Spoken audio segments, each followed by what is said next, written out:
ఉత్తరాంధ్ర జిల్లాలకు చంద్రబాబు అభివృద్ధి పనుల పరిశీలన, సీఎం కోసం భారీ ఏర్పాట్లు.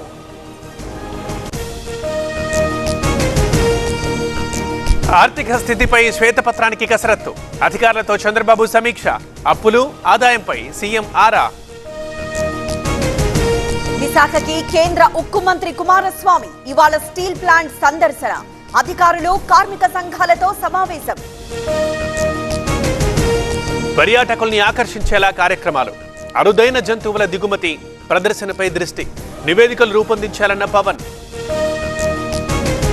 తల్లికి వందనం పథకంపై మార్గదర్శకాలు జారీ, 15,000 ఆర్థిక సాయం స్టూడెంట్ కిట్స్, ఆధారంగా ఏపీలో వర్తింపు.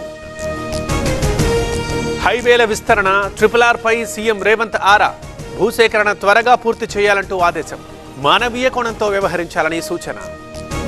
రైతు భరోసాపై అభిప్రాయ సేకరణ, ఉట్నూరులో నేడు మంత్రుల ముఖాముఖి, రైతుల సూచనల సేకరణ. వారికోస్ వెయిన్స్ వ్యాధికి కేవలం 30 నిమిషాల్లో చికిత్స. కాల్ చేయండి 9989527715.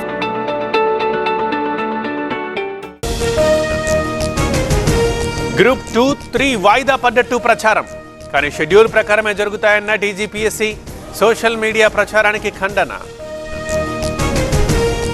మెట్రో 2వ దశపై అధికారుల ఫోకస్, పటాన్ చెరు హైత్ నగర్ కారిడార్ల పరిశీలన, ఎన్హెచ్ఏఐ అధికారులతో మెట్రో ఎండీ భేటీ. ఇవాళ గాంధీ భవన్ కి కురియన్ కమిటీ, 8 ఎంపీ సెగ్మెంట్లలో ఓటమిపై పోస్ట్ మార్టం, నేతల్ని కలిసి వివరాల సేకరణ. టీటీడీ మాజీ ఏఈఓపై ఎంక్వైరీ, అక్రమాలకు పాల్పడ్డారని ఫిర్యాదులు, విజిలెన్స్ విచారణకు ప్రభుత్వ ఆదేశం. డాక్యుమెంట్స్ దహనం కేసులో విచారణ, సిబ్బంది పాత్రపై ఫోకస్, ఎవరి ఆదేశాలతో బయటికెళ్లాయన్న పోలీసులు. Rachakonda సిపిగా Sudheer Babu, vigilance enforcement డీజీగా CV Anand, తెలంగాణలో 15 మంది ఐపీఎస్ల బదిలీ. ప్రిన్సిపల్ ని తొలగించేదాకా విశ్రమించాం, సూర్యాపేట కలెక్టరేట్ దగ్గర విద్యార్థుల ధర్నా, 15 కిలోమీటర్ల పాదయాత్ర. గంజాయి సేవిస్తే కఠిన చర్యలు, ఎల్బీ నగర్ ఏసీబీ హెచ్చరిక, అపార్ట్మెంట్ల దగ్గర తనిఖీలు. డెంగీ కేసులపై జేపీ నడ్డా రివ్యూ, రాష్ట్రాలతో కలిసి పనిచేయాలంటూ అధికారులకి ఆదేశం, ప్రత్యేక వార్డులు ఏర్పాటు చేయాలని సూచన. నార్త్ లో భారీ వర్షాలు, వరద ప్రాంతాల్లో సీఎం యోగి పర్యటన, గోవా కొంకణ్ మార్గంలో రైళ్లకు అంతరాయం.